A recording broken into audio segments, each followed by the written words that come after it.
Welcome to Eats, Beats, and Bar Seats, your ultimate nightlife navigator. Brought to you by drinkthedrink.com. Whether you're a weekend warrior, a city dweller, or a traveler looking for the perfect night out, we've got you covered. On this podcast, we dive deep into the best local spots for food, music, and unforgettable bar scenes.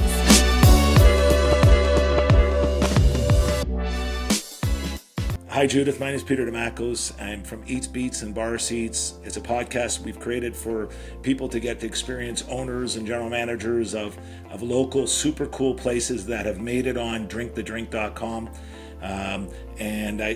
Why don't you give us a little bit of your story, your location, and a little bit of a history if you can. Okay, hi Peter.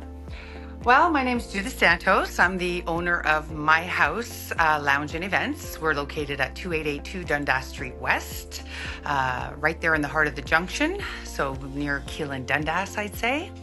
My history is I've had many more years than I care to say in hospitality. And with all my years of experience, I decided to create something new, unique, original, to give people a different way to gather and enjoy each other's company. Wow, really interesting. I looked at the website. It was very interesting. Very, very interesting. I recommend anybody listening to this, I would strongly take a look at their website. The space is really, really, really cool. And, Toronto needs a lot of these type of places, and I think this is a gem, a hidden gem. Now, talk to me about the theme of the place and the vibe that you're trying to, and how long you've been there. Okay, so we opened our doors March 8th of 2023. So we've just been open over a year and a half now. The whole concept behind this obviously was just to have a really unique space. And it was all about sustainability. So the whole idea is to be able to create a space using repurposed material. So most of everything that I have in my venue comes from someone's home, from an estate sale, from someone who's donated it to me, because unfortunately maybe a loved one's gone to a home or passed away. And it's just about, nothing should go to the garbage. And these pieces are beautiful and timeless, but nobody wants them anymore in their homes, but they love coming to my house to use them. So they get a little nostalgic feeling. They go in, it's like, oh my God, this was Nana's couch. We never got to sit on this at her house. And they come in and they get to enjoy it at my place. Talk to me about your theme. What is the theme of My House? Is it my house, like you're going to your house, or is it just... I would say yes. A lot of people actually walk in and they feel like they're going to their house or one of their family members' homes. You can come in, you can gather at a lounge, you can actually dine at a formal dining table, you can gather with a couple on a date night or anniversary, or you can come in with a group of 30 and celebrate a birthday, or you can take the whole venue and have your wedding like we did this weekend, and it was fabulous. So there are so many different ways to use the space, so it just gives everyone a different opportunity to gather differently. Talk to me about menu and food and cocktails, because now we're getting into the crutch of it. What's the theme behind the menu? Are you a chef by background? Are you just a great cook? And because I read your bio, it's not your bio, but I read something that said from your home to my house, or something along those lines, with from my home to your home. And I think that's just implying that you're going to get like really good food. What's the theme?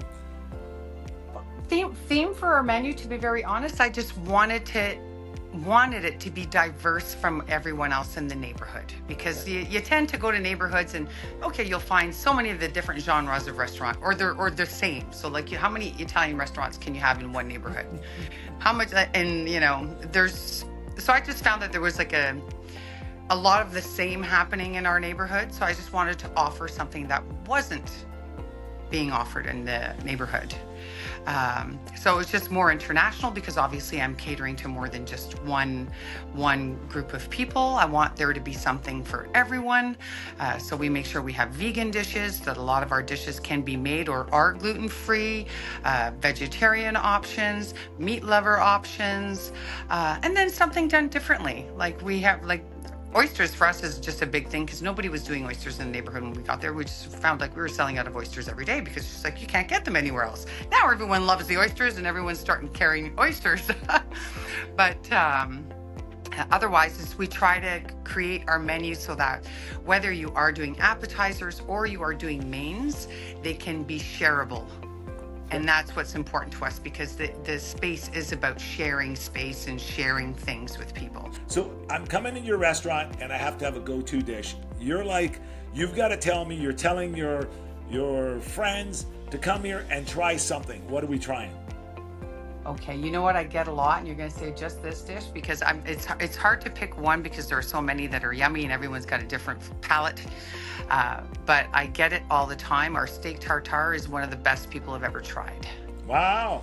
So we do a steak tartare that is traditionally made. So obviously, and it's all premium steak cut and cut to order. Yeah. And just the way that it's seasoned, and it's actually one of my favorites. I have it more often than I should, but it is delicious, and I get so much positive feedback on that. I've had people come in for a shrimp and scallop ceviche and say all they hear is talk about this shrimp and scallop ceviche, and people come in for it. And yes, it's fabulous. The duck wings are a big hit. Our burger trio, we make our own. Again, he makes our own mustard. We make our own aiolis. We make everything. We make our own bun. And we sell out of those pretty much every night that we open, that we're busy. The trio's gone. Let's talk about cocktails because I have a really good, like I said, so you have live music, so cocktails. Who's curating those cocktail menus? Is that you? Is that...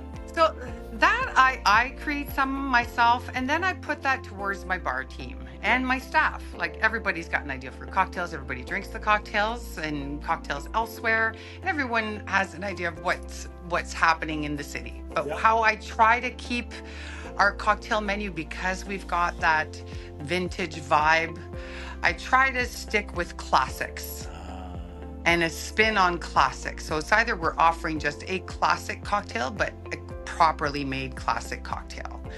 All our cocktails are 3 ounces.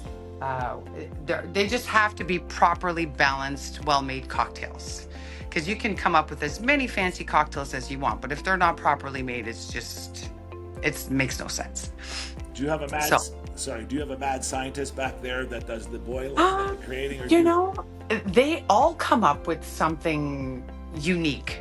I'd say all of them. So like Christian came up with the Solamente for the summer, and it was actually such a well-balanced cocktail made with fresh cucumber syrup, lime juice, gin, mint, and just the combination of the flavors and how refreshing it was. You would never, ever even guess that there was alcohol in it. My House Classic is the number one. I did create that one. Which one is it?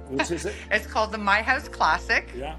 I created that cocktail, and it hasn't left the menu since we opened, because every month when I print our reads and our reports for how things went and what we sold a lot of or how sales are going, that is the number one selling item in our restaurant. Crazy enough. I get a kick out of it every month. I'm like, this is crazy. So just kind of understanding, where does most of your business come from? Is it local? Is it people driving? Are you destination now? Are you starting to become a destination place? Because you're probably local at the beginning, and now you're starting to get awareness that's spreading, and you're destination based. I think right from the get-go, we became very much destination place. Like the local, I love the Junction community. I do. I love it. But I have to say, it has been a bit of a challenge. It's been challenging from the get-go because I don't know if they were ready for us. Because we are so different from everyone else in that neighborhood. So I decided, I laugh about it all the time because people, they're always peeking in that door. They're looking through the window like this. And like, so I have to go over and coax them in and say, you don't have to stay, but come in and actually take a look. You don't have to look from the outside. Nobody bites here. We're good. We're like happy to have you. So then they take a walk through, and then everyone's amazed because it's almost like they're scared that they can't come in. So we got that little unapproachability in the beginning because it looks really fancy from the outside when you're looking in because the lights are so dreamy and the furniture is all this beautiful old antique furniture. But it wasn't meant to be that. It's not meant to be pretentious. It's meant to be welcoming. Come and sit and have a good time. And, you can dress up if you want, or you don't have to dress up. You can do whatever you want. That's the beauty. Yeah. So what's your next? You did this. You've created this. This is now starting to take off, if I understand this correctly. Yeah, it's starting. It's starting to take off. What's next for Judith? Next for me is I still need to babysit my house for a while longer. And I'm not sure. I've had a couple proposals. I have another location I was thinking in mind. That originally is where I wanted to open this. Where is that? Where is that? Just so we're having a conversation. What area? General area? Actually, Yorkville. Because I worked in Yorkville for 12 years before COVID. So everyone knows me in that neighborhood. I know the neighborhood very well. I know that this concept would be fun there and everyone would just love it. So that was a location I was thinking of before. It's come back up again. So we'll see. Yeah, I think so too. Yeah. I think so too. I think that your concept is bang on. I think people are tired. People, I think, are tired of the same old. I think that the idea of being eclectic, it kind of reminds me when I look at it almost like a speakeasy / cool place to just hang, and where that's kind of the look that when I see it from the outside. I'm trying to see it when I've driven down that area because I'm not far from, I'm close to you, by the way. And so I've driven across Keele and Eglinton and Keele and Bloor. You're up at Keele and Dundas, right? Mm-hmm. So you're up by Keele and Dundas, and I was by there's an A&W up there. Is that correct? Yeah, we're not. We're just west of there. You're just west of there. Of the A&W. So yeah. There used to be a pizzeria up there that was Vesuvio's for years and years and years and years. I went there as a kid. So, like I said, you're in a really cool area that's really just starting to take off, right? It's just starting to take off. And so I think you've got a great place. I think it looks great. Anything you do with regards to anywhere else in the city, they'd almost be dying to have that in their community. Junction doesn't realize how lucky they are to have that type of setup in their community. I think they're starting to now. I think they're starting to warm up to me now in my house there. Because I get a lot of people coming over now and asking questions, where before they were timid to come and ask questions. And the community is amazing. Like, there are a lot of really fun, cool places there. And it's unique to a lot of the different parts of the city. And it is up and coming, like you're saying. There's so much happening there right now. Yep. Listen, I've really enjoyed this conversation. It really gave me a good understanding of what you've done, and I love the energy. I think it's incredible, and we'll definitely be in touch and definitely show up at your place. I'm really looking forward to it. Okay.